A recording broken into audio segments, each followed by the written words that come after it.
នៅឆ្នាំ1959ពេលកងកម្លាំងចុះចាប់សំសារីយួនខាងត្បូងបានជួយជម្លៀសចេញទៅក្រៅប្រទេសនាចុងខែធ្នូឆ្នាំ1958កាសែតរីស្ត្រាធិបតេយ្យរបស់សំសារីបានសរសេររិះគន់រាជរដ្ឋាភិបាលរបស់សម្ដេចសីហនុនិងជេឌៀលបញ្ឆិតបញ្ឈៀងទៅលើព្រះមហាក្សត្រនិងរាជវង្សានុវង្សកាន់តែខ្លាំងឡើងម្យ៉ាងវិញទៀតនឹងបានប្រកាសបង្កើតគណៈបកប្រឆាំងមួយឈ្មោះគណៈបកបង្រួបបង្រួមខ្មែរអ្នកប្រជាធិបតេយ្យក្រោយពេលស្ត្រីម្នាក់ឈ្មោះនួនចន្ទ្រីចូលឈ្មោះជាចាងវាងកាសែតរីស្ត្រាធិបតេយ្យត្រូវបានសមត្ថកិច្ចចាប់យកទៅឃុំឃាំងបានប៉ុន្មានថ្ងៃសំសារីបានបើករថយន្តចេញពីភូមិគ្រឹះទៅបាត់ទំនងជាមានរឿងសំខាន់បំផុតត្រូវទៅជួបមន្ត្រីទូតវៀតណាមខាងត្បូងរហូតដល់វេលាម៉ោងប្រហែល6ល្ងាចទើបគាត់ត្រឡប់មកដល់ភូមិគ្រឹះវិញដោយមានទឹកមុខស្លេកស្លាំងហើយប្រញាប់ប្រញាល់ឡើងទៅបន្ទប់ដេករបស់គាត់ដើម្បីរៀបចំខោអាវនិងហឹបដែកតូចមួយពណ៌សនៅក្នុងនោះមានកាំភ្លើងខ្លីមួយដើម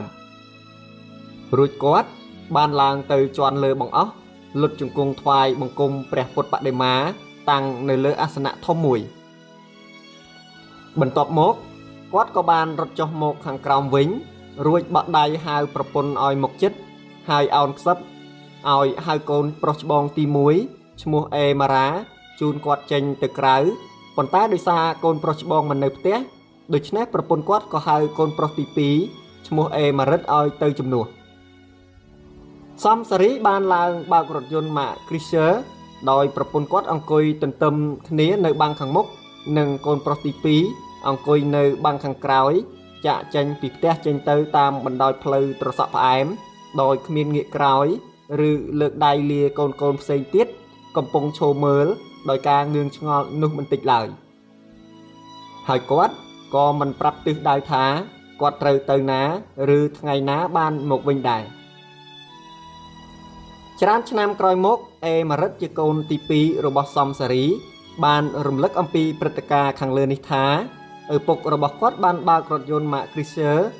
ឆ្លងស្ពានព្រះមនីវង្សចុះតាមបណ្ដោយផ្លូវជាតិលេខ1បានចម្ងាយប្រហែលជាង10គីឡូម៉ែត្រគាត់ឃើញរថយន្ត2គ្រឿងទៀតកំពុងចតនៅលើចិញ្ចើមផ្លូវម្ខាងក្នុងចំណោមរថយន្តទាំង2គ្រឿងនោះមានរថយន្តមួយគ្រឿងផលិតនៅប្រទេសបារាំង Mercedes ពណ៌ខ្មៅបើពិនិត្យមើលស្លាកលេខអាចដឹងថាជារថយន្តរបស់ស្ថានទូតវៀតណាមខាងត្បូងឪពុករបស់គាត់ក៏បញ្ឈប់រថយន្តហើយចាប់ដៃលាម្ដាយរបស់គាត់និងបងប្រុសគាត់នៅក្នុងទឹកមុខក្រៀមក្រំខុសប្លែកពីធម្មតាតែឪពុករបស់គាត់មិនបានប្រាប់ថាមានរឿងអ្វីកើតឡើងនោះទេគឺគ្រាន់តែប្រាប់ម្ដាយគាត់ថាឲ្យបើករថយន្តត្រឡប់ទៅផ្ទះវិញដោយបើកវាចុះឡើងដោយបើកដើរលេងលំហែកាយធម្មតាប៉ុន្មានថ្ងៃក្រោយមកទៀតវេលាទៀបភ្លឺស្រាប់តែមានរថយន្តកាមីយ៉ុងនិងរថយន្តតូចប្រហែលជាង10គ្រឿងដឹកកម្លាំងចម្រុះរួមមានប៉ូលីសទាហានប៉ារ៉ានិងទាហានជើងគោកផ្សេងទៀតរាប់សិបនាក់មកព័ទ្ធនិងបុកទម្លាយចូលភូមិគ្រឹះរបស់សំសារីការនេះគេអាចដឹងថាមកចាប់ប្រមូលក្រុមគ្រួសាររបស់គាត់និងអ្នករស់នៅក្នុងផ្ទះទាំងអស់ឲ្យមកជុំគ្នានៅក្នុងបន្ទប់តែមួយហើយនាំគ្នាចុចភ្លើងពិលដើរឆែកឆេររុកសំសារីតាំងពីជាន់ក្រោមដល់ជាន់លើគ្រប់កន្លៀតគិនកោះទាំងអស់និងនៅជាន់ក្រោមដីឃើញតែម៉ាស៊ីនសម្រាប់បោះពុម្ពកាសែតប៉ុណ្ណោះទីបំផុតពួកគេបានបិទត្រានៅមាត់ទ្វារបន្ទប់របស់សំសារីមិនឲ្យនរណាម្នាក់បើកទ្វារចូលទៅក្នុងបន្ទប់នេះជាដាច់ខាតរួចពួកគេនាំគ្នាចុះមកខាងក្រោមយកកូនសោមកចាក់បញ្ឆេះម៉ាស៊ីនរថយន្តទាំង2គ្រឿងរបស់គ្រួសារសំសារីបើកបរចេញទៅក្រៅបរិវេណភូមិគ្រឹះ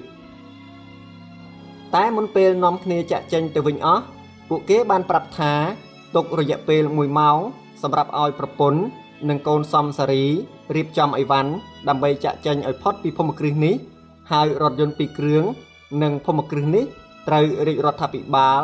រឹបអូសទុកជាសម្បត្តិរបស់រដ្ឋបន្ទាប់មកប្រពន្ធសំសារីឈ្មោះអិនអេម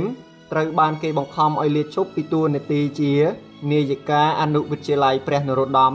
ហើយសំញៀនជាឪពុកនិងប្អូនប្រុសគាត់ម្នាក់ទៀតឈ្មោះសំសរុនក៏ត្រូវបានបណ្តេញចេញពីតំណែងជាសមាជិកក្រុមប្រឹក្សាព្រះរាជាណាចក្រកម្ពុជាផងដែរសំរងស៊ីជាកូនពៅរបស់សំសារីកាលនោះទើបមានអាយុ9ឆ្នាំបានឃើញហេតុការណ៍នោះផ្ទាល់បានរំលឹកថាពេលកម្លាំងសមត្ថកិច្ចចម្រុះចុះទៅឡោមព័ទ្ធផ្ទះដើម្បីរកចាប់ឪពុករបស់គាត់នោះគាត់ចេះតែឆ្ងល់ថាហេតុអ្វីបានជាពួកគេមកយកហ្វ្រង់កាមកត្រៀមទុកចាំនៅជាន់ខាងក្រោមក្រោយមកទើបគាត់ដឹងថាមេប៉ូលីសឈ្មោះគូរុនជាអ្នកដឹកនាំកម្លាំងប៉ូលីសទាហានមកចាប់ឪពុកគាត់នោះបានគិតទុកជាមុនហើយថាប្រសិនបើឪពុករបស់គាត់ហ៊ានតដៃគេនឹងបញ្ជាឲ្យកម្លាំងប៉ូលីសទាហានទាំងនោះបាញ់សម្លាប់ឪពុកគាត់ចោលភ្លាមហើយលើកសាកសពដាក់លើហ្វ្រង់កានោះចេញពីផ្ទះបាត់ទៅតែម្ដងនៅថ្ងៃទី13ខែមករាឆ្នាំ1959សម្ដេចសីហនុបានប្រកាសជាសាធារណៈថាសំសារីបានចូលរួមអំពើក្បត់ដើម្បីផ្ដួលរំលំព្រះអង្គចេញពីអំណាច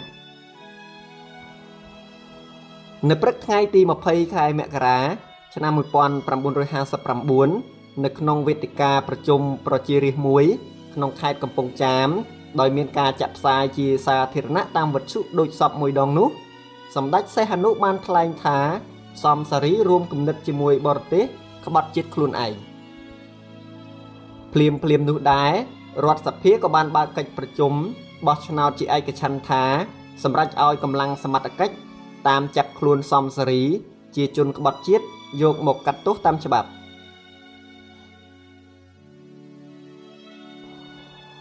នៅថ្ងៃទី21ខែមករាឆ្នាំ1959ព្រះមហាក្សត្រនរោត្តមសុរាម្រិតមានបន្ទូលជាសាធារណៈប្រាប់ប្រជារាស្ត្រឲ្យបានដឹងពីផែនការក្បត់របស់សំសារីហើយព្រះអង្គបានអំពាវនាវឲ្យប្រជារាស្ត្រគ្រប់ស្រទាប់វណ្ណៈរក្សាភាពស្ងៀមស្ងាត់កុំឲ្យមានការជ្រួលច្របល់អ្វីឲ្យសោះរហូតដល់ថ្ងៃទី20ខែកុម្ភៈឆ្នាំ1959ដោយមានការសម្របសម្រួលពីអង្គការសហប្រជាជាតិសម្ដេចសីហនុក៏យល់ព្រមផ្សារទំនាក់ទំនងការទូតជាមួយថៃឡើងវិញក្រោយពីទំនាក់ទំនងការទូតនេះត្រូវបានផ្ដាច់កាលពីថ្ងៃទី28ខែវិច្ឆិកាឆ្នាំ1958ដោយសារតែការរំលោភបំពានរបស់ថៃមកលើប្រាសាទព្រះវិហារ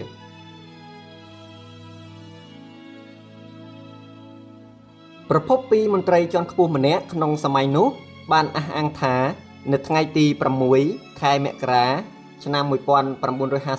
1959នៅពេលសម្ដេចសីហនុនិងឧត្តមនាវីឯកលោក Fred ជាមេបញ្ជាការកងទ័ពជើងទឹករបស់សហរដ្ឋអាមេរិកប្រចាំមហាសមុទ្រប៉ាស៊ីហ្វិកកំពុងចូលរួមជាអធិបតីនៅក្នុងពិធីរំលឹកខួបកំណើតនៃការភ្ជាប់ទំនាក់ទំនងការទូតនិងសហប្រតិបត្តិការនៃប្រទេសទាំងពីរនៅលង្វែកស្រុកឧដុង្គខេត្តកំពង់ស្ពឺនៅក្រុងភ្នំពេញឯនេះសំសារីបានទទួលជួបមេភ្នាក់ងារ CIA របស់សហរដ្ឋអាមេរិកម្នាក់ឈ្មោះ Victor Matsu នៅនឹងផ្ទះរបស់គាត់ផ្ទាល់ដើម្បីរៀបចំផែនការសម្ងាត់ផ្ដួលរំលំសម្ដេចសីហនុប៉ុន្តែមិនបានប៉ុន្មានថ្ងៃផងក៏មានមន្ត្រីការទូតចិននិងបារាំងប្រចាំនៅក្រុងភ្នំពេញបានលួចផ្ដល់ព័ត៌មានសម្ងាត់បំផុតនេះឲ្យសម្ដេចសីហនុបានដឹងជាមុនភ្លាមនោះសម្ដេចសីហនុក៏បានបញ្ជាឲ្យកម្លាំងសមត្ថកិច្ចចម្រុះចុះទៅចាប់សំសារីនិងបព្វពួកផ្សេងទៀតប៉ុន្តែសំសារីនិងសហការីរបស់គាត់ម្នាក់ឈ្មោះចៅបុរីបានមន្ត្រីស្ថានទូតវៀតណាមខាងត្បូងជួយធ្វើអន្តរាគមន៍ជំលះយកចេញទៅប្រទេសវៀតណាមខាងត្បូងដោយសុវត្ថិភាព